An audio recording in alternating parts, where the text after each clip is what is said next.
மேகநாதன் யாருன்னா அதிமுக கவர்மெண்ட் எடப்பாடியோட முக்கிய பினாமி அவர். தங்கமணிக்கும் எடப்பாடிக்கும் மாதம் குறைஞ்சது 200 கோடி. டாஸ்மாக்கு சப்ளை வந்து எதுவாக இருந்தாலும் த்ரூ மேகநாதன் மூலியமாக தான். ரத்தீஸ் வந்து தலைமறைவாக இருக்காங்க. ரத்தீஸை பொறுத்த வரைக்கும் எங்கே இருக்காருன்னு தெரியல. மத்திய அரசுக்கு தெரியாமல் எங்கேயும் தலைமுறையாக இருக்க முடியாது. பாகிஸ்தான் தீவிரவாதியில் எங்கெங்கே இருந்தாங்கன்னு கரெக்டாக பிசுறு தட்டாமல் கரெக்டாக குண்டு போட்டு அழிச்சாங்க மத்திய அரசு. அவங்களுக்கு தெரியாதா ரித்தீஷ் எங்கே இருக்கார், எங்கே ஓடுவார்? ஓட விட்டு கொஞ்ச நாள் வேடிக்கை பார்ப்போம். ரித்தீஷ் போயிட்டால் வேறு யாரும் இல்லையா? அடுத்து கேஎஸ் மாட்டை கை வைப்பாங்க. கேஎஸ் மாட்டு போய்ட்டு அடுத்து அமலாக்கத்துறையோ இல்லை வருமான வரித்துறையோ ஒரு ரைடு வராங்கன்னா 6 மாதத்துக்கு முன்னாடியே உங்களுக்கு ஸ்கெட்ச் போட்டுருவாங்க. ஆமாம், நம்ம தப்பிக்க முடியாது, இனி நம்ம தப்பிக்க முடியாது, வச்சு பலமாக போட்டிருக்காங்க. அதனால் இதை தப்பிச்சு போயிடக்கூடாதுன்றதுக்கோசம் இந்த பொறுப்பை கொடுத்து கையில் அழுத்தி வச்சுருந்தா தான் நம்ம சொல்லுவோம். டாஸ்மாகை வந்து தளபதி குடும்பம் வரைக்கும் பாயத்துக்கான வாய்ப்பு நிறைய இருக்கும்.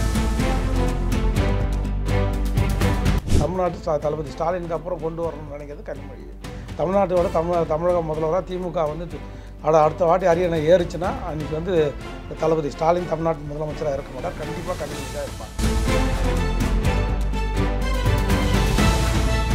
விரைவில் அவங்க இந்த மதுபான ஊழல்கள் எப்படி கெஜ்ரிவாலும் மணிச்சோடியும் உள்ளே போன மாதிரி துணை முதல்வரும் தமிழ்நாட்டு முதல்வரும் உள்ளே போகிறதுக்கு வாய்ப்பு நிறைய இருக்குது.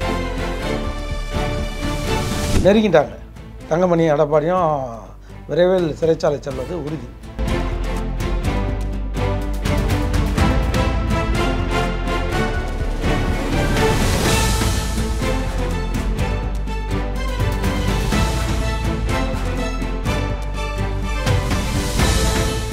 ரியல் ஒன் நண்பர்கள் உறவுகளுக்கு வணக்கம். தொடர்ச்சியாக பல்வேறு முக்கியமான தகவல்களை நம்முடைய உறவுகளுடன் பகிர்ந்து வரும் அதிமுகவுடைய முன்னாள் நிர்வாகி ஆவின் வைத்தியநாதன் அவர்கள் நம்முடைய இருக்கிறார். வணக்கம் சார். வணக்கங்க, நன்றி. இப்போ இந்த ஈடி ரைடு 2 நாட்கள் நடந்து முடிந்தது. அதன் பிறகு தொடர்ச்சியாக நுங்கம்பாக்கத்தில் இருக்கக்கூடிய ஈடி அலுவலகத்துக்கு டாஸ்மாக் சார்புடைய அதிகாரிகளை வர வைத்து விசாரணைகள் தொடர்ச்சியாக நடைபெற்றுக்கிட்டே இருக்கு. மேகநாதன் அவருடைய இடத்திலையும் வந்து ரைடு நடைபெற்றிருக்கிறது. இந்த மேகநாதன் யார்? இவருடைய ரைடு நடைபெறுவதற்கான காரணம் என்ன? அதில் முக்கியமான நல்ல கேள்வி கேட்டீங்க. இது வரைக்கும் ரியாஸை பற்றி பேசுகிறாங்க, கேஎஸ் மாட்டை பற்றி பேசுகிறாங்க. யாருமே மேகநாதனை பற்றி எந்த மீடியாவும் பேசலை. மேகநாதன் யாருன்னா போன கவர்மெண்ட் இருக்குது இல்லையா, அதிமுக கவர்மெண்ட் எடப்பாடியோட முக்கிய பினாமி அவர். தங்கமணிக்கும் எடப்பாடிக்கும் மாதம் குறைஞ்சது 200 கோடி. டாஸ்மாக்கு சப்ளை வந்து எதுவாக இருந்தாலும் த்ரூ மேகநாதன் மூலியமாக தான். அது ஜெகத்ரட்சன் கம்பெனியாக இருந்தாலும் சரி, மிடாஸாக இருந்தாலும் சரி, டிஆர் பாலு கம்பெனி கோல்டன் வேட்டாக இருந்தாலும் சரி, எல்லாமே எஸ்என்ஜேவாக இருந்தாலும் எல்லாமே இதில் தவறுதலாக எஸ்என்ஜே மேலாளர்னு குறிப்பிட்டிருக்காங்க. அவர் எஸ்என்ஜே மேலாளர் கிடையாது. எஸ்என்ஜே வந்து ஜெயமுருகன் சார்து. ஜெயமுருகன் சார் எல்லாருக்குமே அவர் வந்து கோஆர்டினேட்டர்.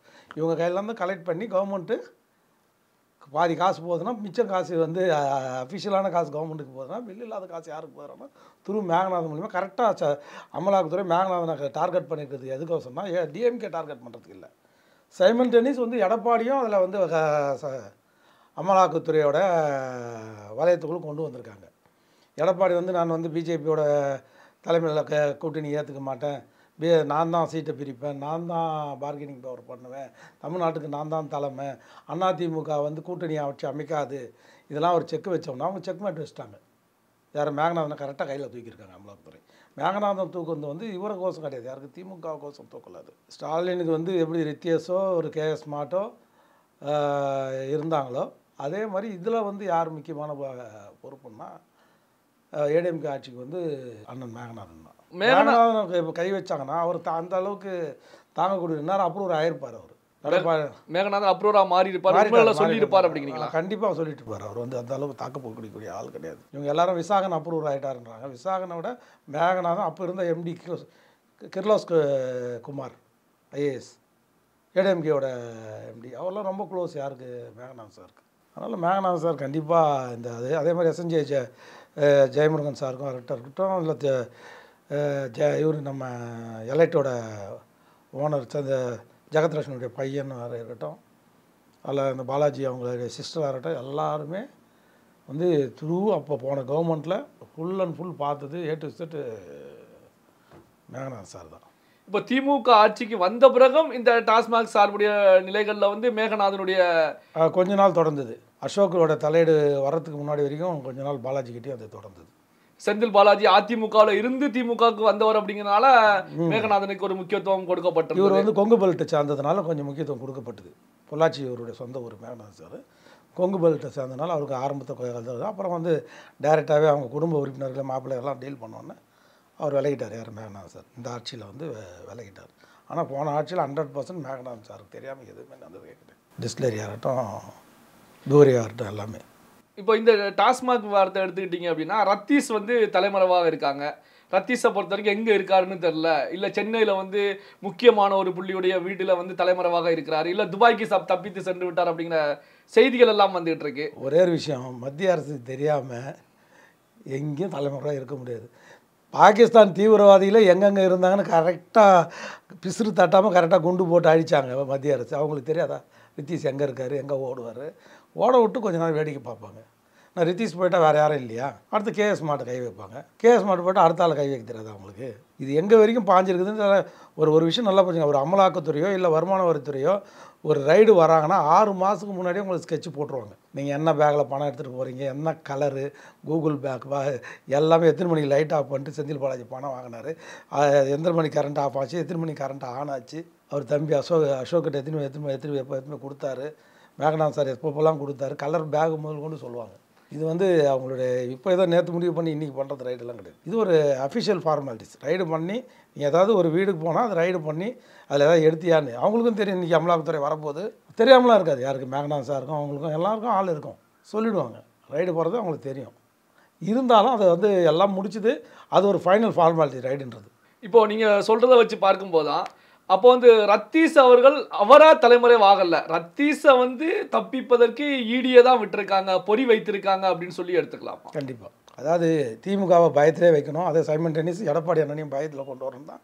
அந்த பக்கம் ரத்தீஸ், இந்த பக்கம் கேஎஸ் மாட்டு, இந்த பக்கம் மேகநாதனை கையில் பிடிச்சிருக்காங்க. நாளைக்கு என்ன சொல்லுவாங்க, இவங்க வந்து திமுகவுக்கு சேர்ந்தவங்களை மட்டும் பண்ணுறாங்கன்னு சொல்லக்கூடாமல் அண்ணா திமுகவுக்கு வேண்டியவரையும் கரெக்டாக வச்சுட்டாங்க. 2 பேருக்கிட்டே சைமன் டென்னிஸ் அமலாக்கத்துறை வந்து விசாரணை நடத்தும்.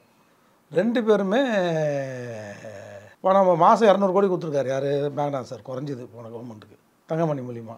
ஆட்டோமேட்டிக்காக மாட்டுவாங்க. இன்னும் சொல்ல போனால் தங்கமணி ஒரு 4 மாதம் பார்ட்டி ஃபண்டை இவர் கையிலே வச்சுருந்தார் யார், மேகநாதன் சார். அது எங்களுக்கு நல்லா தெரியும். ஏடிஎம்கே ஆட்சியில் ஆர்கே நகர் தொகுதி எலெக்ஷன் நடக்கும்போது அப்போ தங்கமணி பணம் நீ வச்சுக்கன்னு சொல்லி தான் இருந்தார். அதிமுகவுக்கு இந்த பண விஷயத்தில் நம்பிக்கை ஆள் மேகநாதன் சார் தான். இப்போ திமுகவில் பார்த்தீங்கன்னா தேர்தலுக்காக மண்டல பொறுப்பாளர்கள் போடப்பட்டிருக்கு. இந்த மண்டல பொறுப்பாளர்களை பொறுத்த வரைக்கும் அமைச்சர்களுக்கு கொடுத்துருக்காங்க, ராசா, கனிமொழி போன்ற எம்பிக்களுக்கும் கொடுத்துருக்காங்க.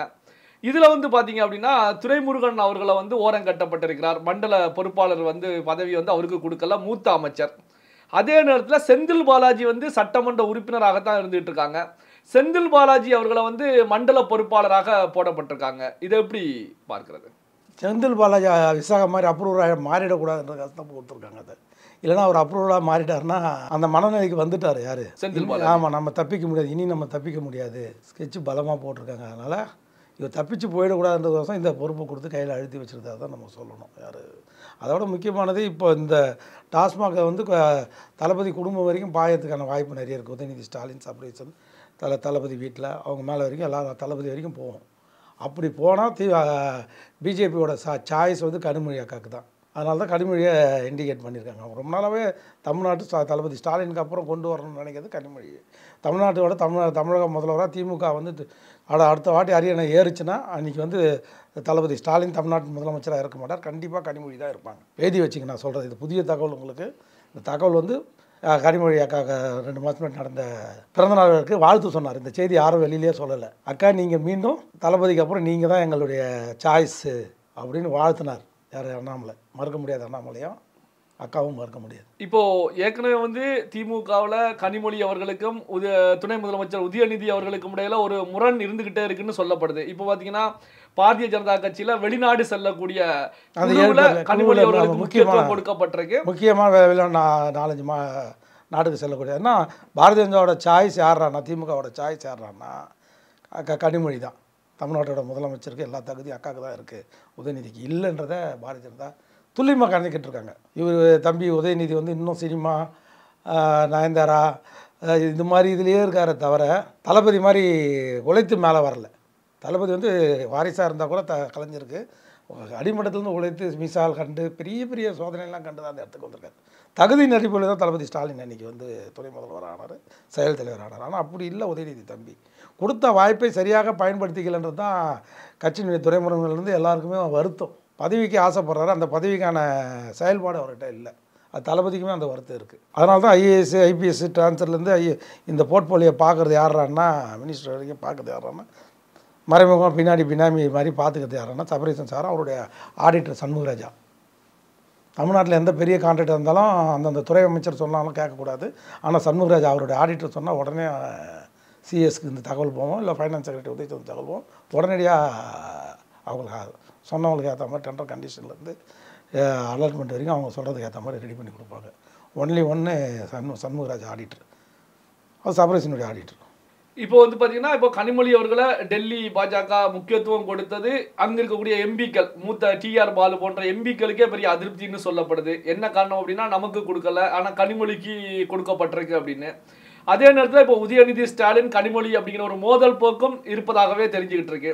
இப்படியான சூழ்நிலையில் ஸ்டாலின் அவர்களுக்கு பிறகு திமுக கனிமொழி கண்ட்ரோல் தான் அப்படிங்கிறத எடுத்துக்கலாம். இல்லை, விரைவில் அவங்க இந்த மதுபான ஊழல்கள் எப்படி கெஜ்ரிவாலும் மணிச்சோடியும் உள்ளே போன மாதிரி துணை முதல்வரும் தமிழ்நாட்டு முதல்வரும் உள்ளே போகிறதுக்கு வாய்ப்பு நிறைய இருக்குதுன்னு தான் சொல்கிறாங்க. நிறைய விசாகன் ஐஏஎஸ்லேருந்து மேகநாதன்லேருந்து அதே மாதிரி எடப்பாடிக்கும் கிட்டத்தட்ட நெருங்கிட்டாங்க.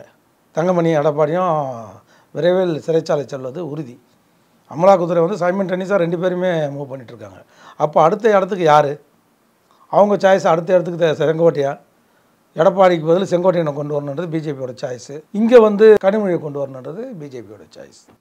பல்வேறு முக்கியமான தகவல்களை, செய்திகளை நம்முடைய உறவுகளுடன் பகிர்ந்து கொண்டதற்கு நன்றி சார். நன்றி, வணக்கம்.